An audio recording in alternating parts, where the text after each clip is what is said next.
Good evening and welcome to Gana shot. Gana shot में आप सबका स्वागत है। वणकम, प्रणाम एंड जय Hind. Today we are going to talk about the end of China's 100-year marathon, the fourth part, where we will discuss climate change. And to discuss this topic, I have with me Mr. Shreya Iyer, all the way from California. Good evening, Mr. Shreya Iyer. Welcome to our joint program. Namaskar, General Sir. It's always a pleasure and honor to be invited to talk about climate change. Looking forward to a very fruitful and in-depth discussion, sir. Yeah, uh, yeah. What I'm going to put across is a few issues. See, climate change, as we know, is going to affect all of us. So, what is different about China? That's the issue which we have to see. Uh, Climate change, we have a problem in India also about climate change, but that's not the issue. The issue we are going to today talk is about China, its power structure, and it is ability and its gross national power. That's the thing. We are not looking at China in comparison to others. That's the first thing. And secondly, what I'd request all viewers is not to take this presentation in isolation. This has to be seen as part of the rest of the whole thing. So this is the basic thing. So before I start uh, this business about climate change and the 100-year marathon of China, what are your initial views about it? How do you think this is going to pan out, or how do you think this is happening? General Ravishankar, thank you so much. And viewers, I used to travel to China when, as part of a startup where we had to do a lot of manufacturing there. And to tell you honestly, my first impressions, this is in the early 2000s. And my first impressions were, scary because we used to, in those days, most of the manufacturing was very close to Hong Kong. You cross the thing, you get into mainland, Shenzhen, and then some of the cities just north of that. That's where most of the activity was. Even then, I'm talking 2001, the sun never came out, General Ravishankar. All I Oh, saw was haze and smoke. Never. Even after a 1 hour downpour, there will be no sun. This was my first impressions. Plus, there was always this smell of, burning wood or something like that all the time. All the time. And this is 20 years ago. And I can only imagine how things have gone bad from there. I really look forward to why you think things went so bad and how China is going to correct itself. okay, right. Uh, well, let's start. The why this 100-year marathon? For all of you who have not seen this series earlier, this 100-year marathon was the book by Michael Pillsbury, and he said that China has a secret strategy to replace America as the global superpower. And to my mind, it's not happening. That's why I said it's the end of the 100-year marathon. Now, when you look at the power structure of a country, it comprises of many issues. But what I picked up was these six factors which are there on the view foil. We've already discussed demography, ideology, and the economic structural issues. And today we're going to hit the climate change. But then to recap, the first part was of demography. And I had said that, a nation is made of people. The one child policy has been absolutely lousy for China. Its population is dwindling, abysmal birth rates, working age population are being lost, and China is aging at the fastest rate in human history. And these were the graphs which I quoted, UN based graphs. And based on this, you see that while till 2030 there's no appreciable change in the Chinese population, it won't be very appreciable. But one fourth of the population would have been aged, 160 plus group. But the real things, the slide, downslide starts in the decade 2030 to 40, where the total population decreases by 55%, working population reduces by 12%, 120 million, that's big, and one third of the population will be aged. And then, of course, there's this ideology. This communist ideology is not going anywhere. Communism is the bedrock of PRC. While China grew astronomically in the Mao era, the CCP felt it was losing control and there was a hint of loss of power. That is why Xi Jinping was charged by the CCP to restore the party primacy. And once Xi came into power, there are no reforms. All reforms have been reversed. Purges are on. All alternate centers of power have been eradicated. And political power trumps economy. And increasingly, security laws are being given more importance. And consolidation of power will continue. And then we have to understand communism is the antithesis of capitalism. There's no case in history where a communist government or a communist system has succeeded economically. And the leadership in China, including Xi Jinping, are willing to sacrifice economic growth for the sake of ideology.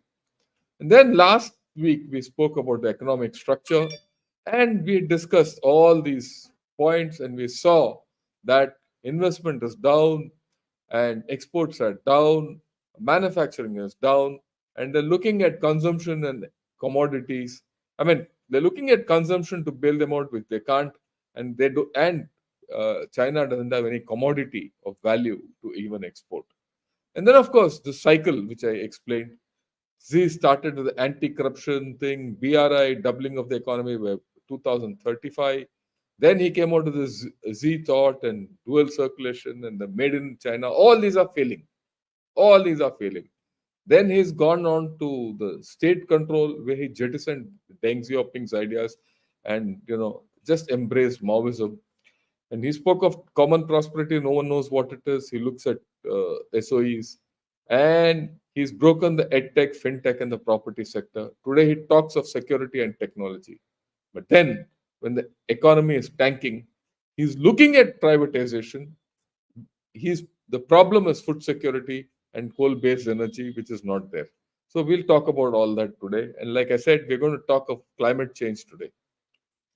For all of you who are seeing this channel for the first time, please subscribe to Ganashot, and simultaneously, please also subscribe to P Gurus because this is a joint program between both of us. Okay, why climate change? This is very interesting, Shriyarji. If you look at the history of China, droughts and floods have been endemic to China from times immemorial. Many Chinese dynasties have collapsed due to drought, famines, and floods. Last year, not this year, last year, there was a huge drought. It was more extensive and severe than in the past 150 years. This year's floods have been devastating. So if you look at it, change is affecting their water, flood, food, energy, and as a result, their semiconductor programs. This is the South China Morning Post headline of 2022, where he talks of record heat wave and worst drought in decades in the summer of 22. 1 year is a long time, but just think, 1 year back they had a drought which was the highest in the recorded history of China. Okay, and that drought has impacted food and factory production, power supplies, and transport in vast areas of the country.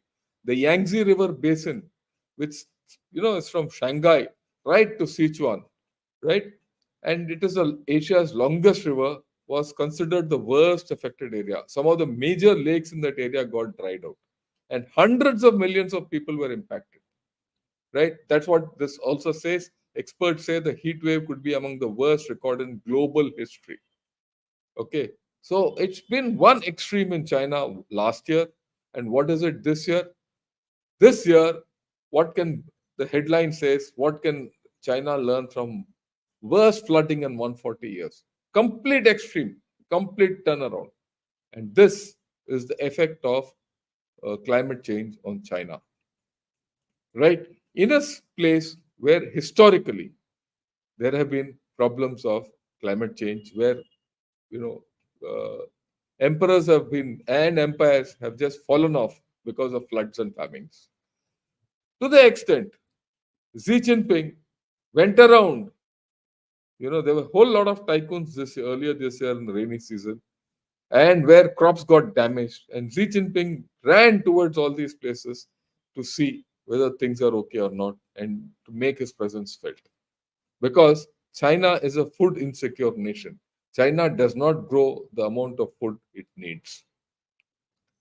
And then look at this, more people are living in flood prone areas despite risks from climate change, with biggest increase in China. This is an international study. So people are at risk in China, and people are not prepared to move away from those flood prone areas in China, because paradoxically, the flood prone areas are also the most fertile areas in China. They can't go away, and the most productive areas. Okay, what's the problem of China? Expanding desertification, shrinking of arable land, and water shortages have increased as China has developed. This is very significant, which we'll touch upon later. Food insecurity has dominated national debate, as unpredictable weather has adversely affected crops repeatedly. In this last 1 year, their major wheat crops have been damaged to the tune of up to 30 to 40%. 30 to 40% of the wheat production in China has been damaged. And they have a problem if this continues. And one day Malacca Strait gets blocked, they are finished. Unprecedented floods and droughts in the past few years have increased this damage. Okay. And climate change casts a dark shadow on China's energy security. This is important because energy security affects their manufacturing, or energy insecurity affects their manufacturing and their industrialization. You look at this, these are the two main rivers, Yangtze River and Yellow River on the top. The Yellow River is the is something like Brahmaputra. It goes through large floodplains and it changes course with every flood season. So, and it kills people. It used to be called the sorrow of China. The Yellow River was called the sorrow of China, Huanghe, the sorrow of China. So, what did the Chinese do? The Chinese dammed it, they diked it, they built, they tamed this river by having embankments and all that. But the alluvial plains and the soil which it brought down from the mountains has raised the bed of the river itself beyond the thing. So the floods have increased. Instead of So decreasing, they've they were increased. not doing desilting, sir. They were not doing No, desilting. they can't do desilting. On this kind of a river, can you do, I mean, just give you an equivalent for those people who are watching from USA especially, or even for that matter from India. Can you do desilting of Ganga? Can you do desilting of Mississippi or Missouri? Unimaginable. These are navigable rivers, right? So as a result, they are in a bigger problem than what they started some time back. And like I said, Yangtze, which is the Asia's longest river, has virtually got dry last year. So you're going to see in China alternate extreme floods and extreme droughts which are happening. I could go into many more things, but that's just to give you an idea. This is the fact. And these facts are not minor. We'll just go to it. Now, China has a huge problem in the north. It doesn't have enough water. So it has embarked on a high profile, high investment, high risk water transfer infrastructure, which has unknown outcomes besides being environmentally sustainable from south to north. They took water from south to north, and the south is now facing droughts. So, what's the use of this? They've spent money on this. The communists think that Chinese are great engineers, builders, and constructors, but they are proving themselves to be poor visionaries in a hurry. Now, this is the World Bank report. This is a World Bank report on China, which talks of country, climate, and development report. It's a very, very, very interesting report. Those of you who must see it, who can see it, must see it. Right? But the main thing is this. The main operative thing is this. This is a straight extract from the report. The impacts of climate change threaten China's densely populated and economically critical low-lying coastal cities, which are home to an estimated one-fifth of China's population and contribute a one-third of its GDP. So this is under risk. China already experiences frequent coastal flooding, storm surges, coastal erosion, and saltwater intrusion. Unabated climate change could lead to estimated losses of between 0.5 and 2.3% as early as 2030, according to this report. Just think, today China is growing at just about 3 to 4%. If climate change strikes the way it is going to strike, what will China's GDP be? And it's going to be pretty bad. I'll prove it to you as we go along. And this is the uh, graphs which this again extract from that report, which shows what will be the quantum of impact of agriculture, disasters, health, temperature, and a combination of all this. Change in the GDP is the left graph. Okay, agriculture itself is going to lose anything up to 0.5 to 0.75%, or 0.75% of the GDP. And see the change in the income of the bottom 40%. If the income of the bottom 40%, just think, go back to what I spoke in consumption.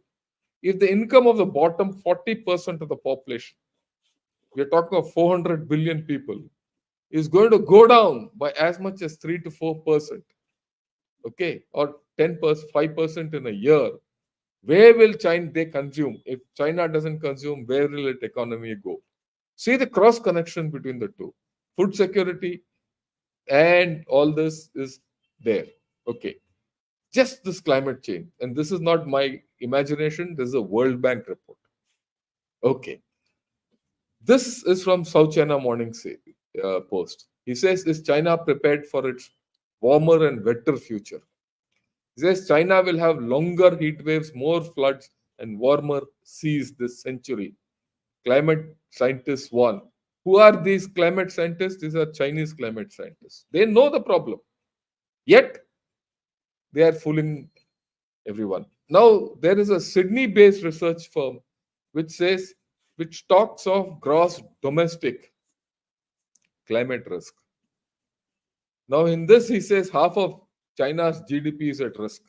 And this corroborates with the World Bank report.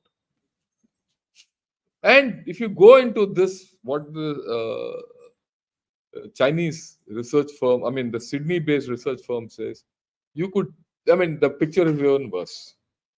In fact, the World Bank has watered down that report politically, the way I look at it. And the truth would be somewhere in between. And even if it is somewhere in between, it is damaging to China. Look at this. Last year, because of the heat waves, they didn't have water. And in the Yunnan Basin, where they had their major thermal plants, because they didn't have water to run their thermal plants, the production fell in 22. Just think energy. Without energy, how will your industry run? In fact, they had no energy even for ACs and all that were put off. Right? Okay. Now, the same thing in 2023, also the same thing comes. Economic recovery faces challenging summer. In this summer, when there were floods in the north, there were droughts in the south, where hydropower sizzles amid drought. There were droughts enough to cut their energy. So you just look at the climate change, how it's already affecting. And I've just taken the figure of last 2 years. Actually, if you go into do a little research, it has been affecting them for quite some time. Only thing is they don't talk about it. Okay. Climate change this is not pollution. Let me clarify it. We're not talking of pollution. I'm talking of core things where agriculture is going to get, their energy is going to get hit, people's livelihoods are going to get hit, their health is going to get hit. I'm looking at the larger picture. Xi Jinping himself says that Ukraine war has shown extreme importance of food security. Why? Because they were getting a whole lot of grain, etc., from Ukraine, and that has stopped. And now they're searching all around for getting, food grains. And now you look at it. I will talk about it later in the military aspect. Everyone says China will invade Taiwan. If China invades Taiwan and there's a blockade of Taiwan, by about 2-3 months, the Malacca Strait will close. That we can be rest assured. We'll discuss it in the next episode. Now, if that happens, China's food security will go for a toss completely. Something which people don't understand. Okay. Now look at this graph. This is a very, very, very simple way of understanding the problem in China. This graph shows the flooding in central and eastern China, right, in the period 1990 to 2018. This is the affected area in millions of hectares. Okay. Now look at this graph. This is the direct economic loss in billions of yuan in the same period 1990 to 2018. Okay. Now let me superimpose both. See the thing. The thing here which people have to understand is the area affected has gone down over years, but the damage has increased. Why? Development. Increase the development. As development increases, for the same amount of flooding, the same amount of heat waves, the damage is more, the losses are more. I mean, people have to understand this correlation. So you'll see that all this caps Chinese gross national power. Okay. Now the way I look at it, there is no way to turn the clock back. This is not an uncertain future, but a bleak future, as the PRC does not have the tools to cope with this change. In comparison, today when you look at China, lot of people talk of Japanification. Japanification, the way China puts it across, is only about demography. But when you look at demography, when you look at the ideological factor, because ideology is about power, when you look at the climate change which is going to affect, and and the economic structure as a fallout of the ideology, Japanification will be a boon to China. They will cry for Japanification, it will not happen. Right. This is a short presentation relative to everything else. I have finished my presentation, sir. This is the thing. Well, now I would like you to ask questions and then we will take questions from people. Your Uh, views. thank, Thank you so much, General Ravi Shankar. The first question that comes in my mind is, with so many problems, so many issues, why is Xi Jinping trying adventurism in Arunachal area or Ladakh area or in Scarborough Shoals as well as in Taiwan? See, the thing is, people can say that you are externalizing the problem so you can divert the people's attention away from problems at home. General Ravi Shankar, this, when it comes to basic food, basic electricity, basic water, then they don't have time to look at, oh yes, we are winning our war against India. Don't you think that it has come to that point now? Yes, you are right. Actually, this is the thing. We have to understand Chinese mentality in this. Till 2019, everyone thought, here is the next superpower. Xi Jinping was being welcomed everywhere like a emperor. People said China has declined. Sorry, USA has declined. And China is going to replace USA. And it was accepted. That is why we have people like Michael Pillsbury who wrote 100-year marathon. And they were going to take over. People said the people with distant vision, they have long-term goals, the Middle Kingdom, all this nonsense. Even now, I find a lot of people talk like this. Till 2019, people didn't study China holistically. And we in India didn't study them at all. And they used this period to do a hocus pocus on the whole world. They thought that we were very strong. They were very strong and they could bulldoze us. And they did bulldoze us. When I talk about the military, you will understand how big that military is and how strong our military is relatively. I'm not talking of the exact numbers of the guns and all that. That they have hell of a lot. Guns, missiles, rockets, all that nonsense. But the way they fight, right? So they're weak. So we believed what the narratives they spun out. We believed their information war. They used everything to cast a spell on us. They used the BRI to project something great. And they took America for a ride, which is accepted even by people like Trump and Biden. After all, it was Biden who said they're having us our lunch there, isn't it? Or Marco Rubio who said everything is going to China. So IPR theft, everything. So they built like maggots on all of us. It is only from 2019 and 2020, when they tried all these stunts and they failed, that people started studying China. To be very honest with you, my study of China deepened during COVID. And I said, look, there's something more one has to learn about this country. And I really spent a lot of time reading China. And this is what comes out. We didn't believe them. Even now, our ignorance of China leads us to believe that China will come to Arunachal. If you remember, the first time I came on your show, I'm sorry I'm taking so much time, but I want to explain this to people. The first time you asked me, when did you do that? That was the time when they had come, they were sitting in Eastern Ladakh. And you said, sir, will you take a do the thing? And I told you then that they'll not come back. You remember that, Yes. right? That they will not come back and we will defeat them. Today, they will never come back.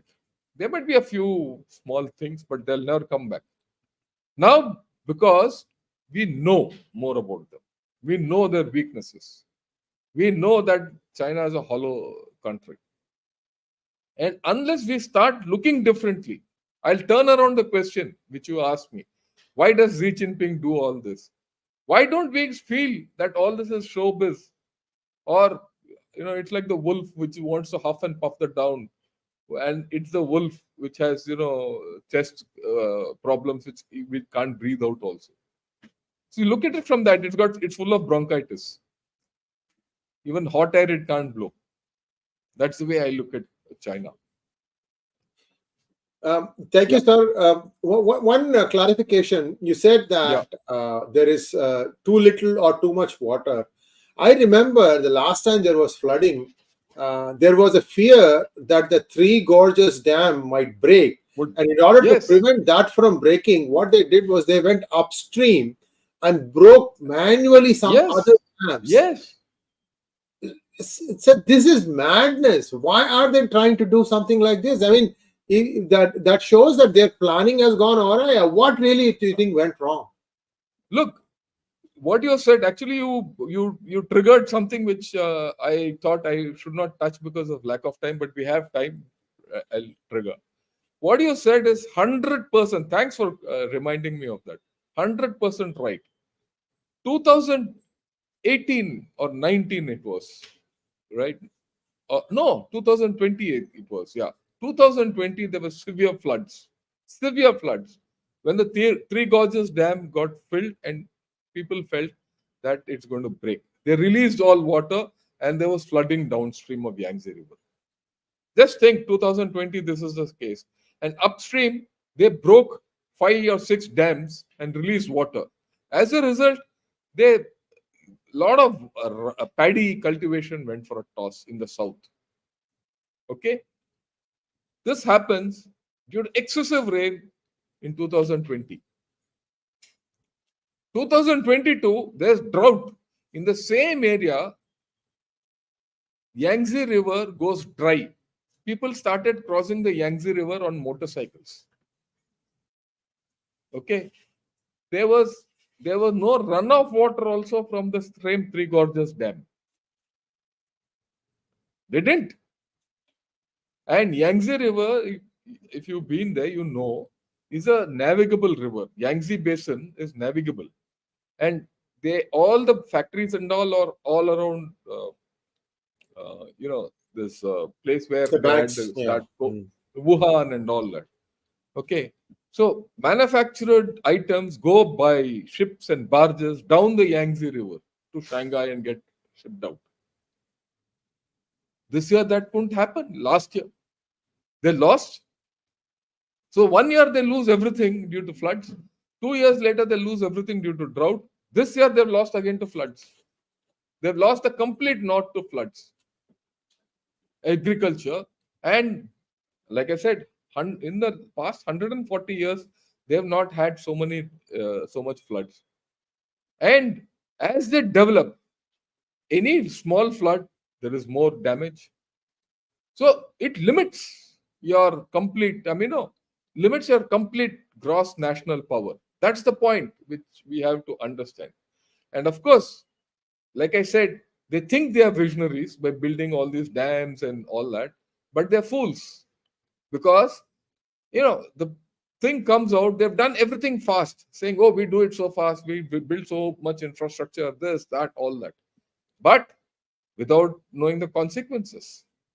Since they don't understand the consequences, they're going to be pretty severe as days go by. So you have to look at this whole story in this matrix of demography, ideology, economic structure, and climate change. It affects everything else. If you look at climate change on its own, you might say that okay, they'll go over. When China talks, they talk of gross national power.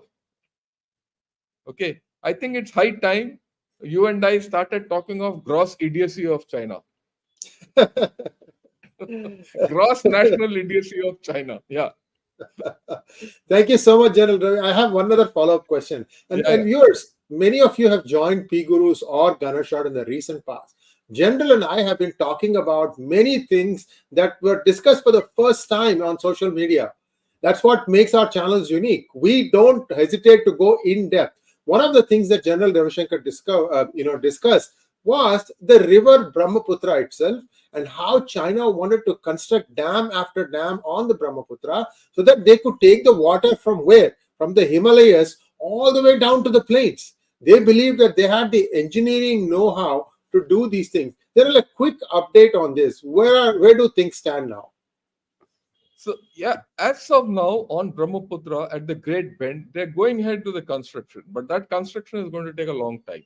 Upstream, they constructed about 8 to 9 dams. In fact, a total of about 13 to 14 dams which they have to construct. 8 to 9 they have constructed because these exact figures are not known, and there's four are under construction, 4 or 5 are under construction, and there's a big dam at the Great Bend where the Brahmaputra keeps coming along the Himalayas and then takes a turn and flows down into the plains of Assam. At that place, they are building a dam, and because it's a gorge out there, and so there you get a lot of water upstream.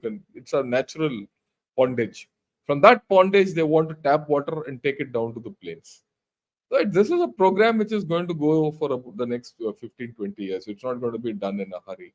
And till then, let us see if China can go through the way it is going through. Whether it will have the money also as if things go by to invest in this is a question mark, the way I look at it. We will own the technology. And So last one earthquake in that area could put paid to everything because they're doing it all in an earthquake prone area. Yeah. sorry, sir, I thought you were done. Yeah, yeah, no, Next no, please go question. ahead. So there is something that is counterintuitive for me. You talked about gross idiocy value. This is where it is a little counterintuitive to me. China has food scarcity for which it needs to get things from Ukraine.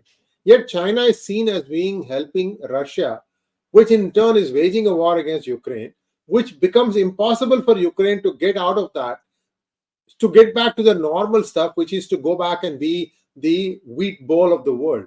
So why this counterintuitive planning by the CCP? The CCP has done it basically to go against USA. You So see, I cut my nose. yeah, he's prepared to do it because, see, the thing he's looking at alternate places by going to Africa, buying farmland, and having farm communes out there, which are contracted for China. He's gone to Cambodia for rice. He's gone to Latin America for whatever produce is there, right? And he's struck a deal with Russia because Russia has also got grain. So he's gone to Russia to get this thing. So to a large extent, he feels that he can get out of the situation. But like I showed you that thing on Xi Jinping going all around for. I'll show that article again. Okay, yeah, this. He's been running after his scientists to produce food grains and to produce seeds. Yeah, can you imagine? China is deficient in food technology, in grain technology, in making seeds technology. They get seeds from seeds, food grain seeds. They get from the West. They don't have the technology to make their own grains or the Is that seeds. genetically modified stuff also? Yeah, they don't know. Can you? That you look. You everyone thinks no. Look, Shreyaji, yeah, you're laughing. I agree with you. You must laugh because this is a bloody joke. Actually, everyone thinks China is the biggest high tech power and everything. I mean, I don't have it ready with me, but in the next program, I'll show you at least 5 articles of over the past 3 to 4 years where Xi Jinping has exonerated his scientists to produce seeds and technology to produce seeds. They don't have this technology. They don't have seed technology. If they don't have seed technology, deserts are expanding, coastal areas are getting flooded, and that thing is affected. They are at food risk. In fact, in this time, India is better off. You're a net food exporter despite all this. Look, for one moment, I'm not saying that climate change won't hit it. It's going to hit everyone. It's going to hit everyone. But what the effect on China is going to be out of proportion than what we think normally. That is the point I'm trying to put across to all of you. I hope I've clarified the situation. Yes, you have, General Ravi Shankar. And viewers, some of you may be wondering if there are 14 dams on the Brahmaputra, how does India still continue to get the water? Again, there was an episode that General Ravi Shankar said showing how this does not really impact India's downstream water flow. And you should go back and look at these things. These are Yeah, gems. These are gems. I'm telling you, in front of General Ravi Shankar, I'm telling him these are gems because nobody has taken the in-depth look to go and sift the grain from the chaff. We are not politicians, we are intellectuals, both General Ravi Shankar and I. We think and therefore we come up with these things. And General Ravi Shankar, one minor clarification, sir. I think you said exonerated the scientists, but I think you meant exhorted the scientists yeah, about exalted. food. Yeah, not Yeah, exonerated. Sorry. Yeah, exalted. Yeah, sorry. yeah. That's my slip of tongue. Right.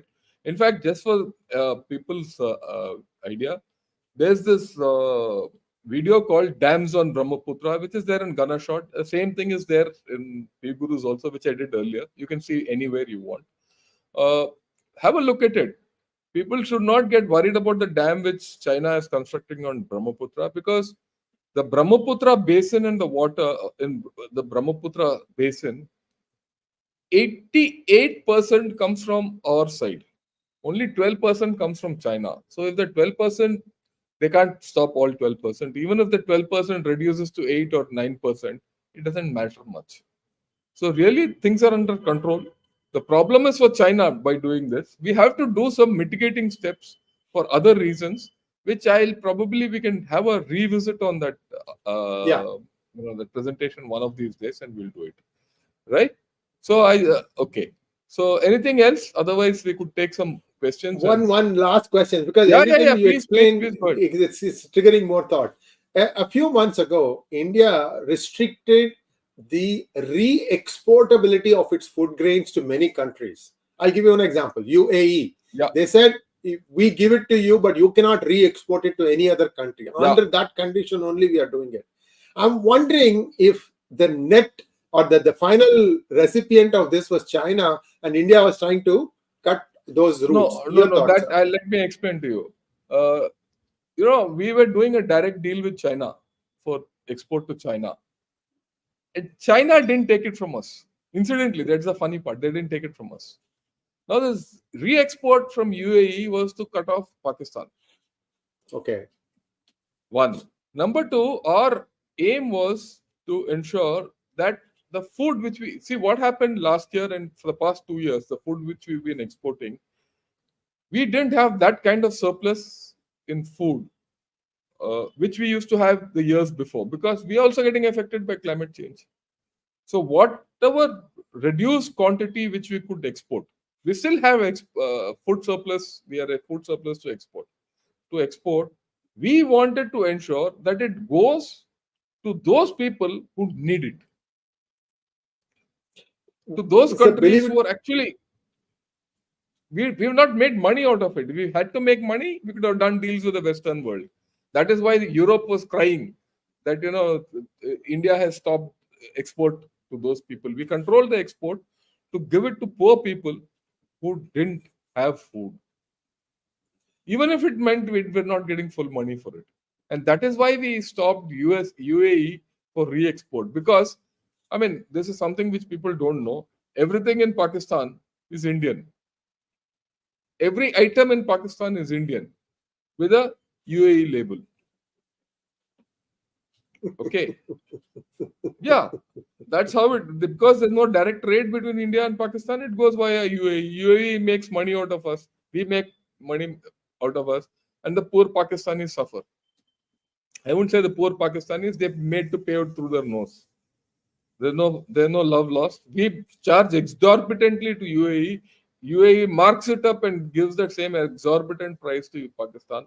And Pakistan should realize that they're paying about 3 times or 4 times, which otherwise, with good relations, that if they developed with us, they would have got it. Thank you, sir. In fact, United States also is now suffering from not getting Sona Masuri rice Yeah, from India. And this ban has been in place for 3-4 months. We don't know when it is going to be lifted. It came very all of a sudden, and California grows its own long grain rice, quite not the same texture or taste as what we get from India, but that's okay. These are all things that we have to evolve. One good thing that has happened from that is people are now eating much more of lentils or yeah, jowar, maize, other things, navadanyas and sirudanyas and other things, and millets, for example, is becoming more popular. It's actually good for you. There are people who can eat that and not take medication even for their diabetes. Lots of good things about this. So yeah, anyway, yeah. There's no doubt. so there are lots of things that are going on, viewers. Now, sir, let's go to some questions from our viewers. Yeah.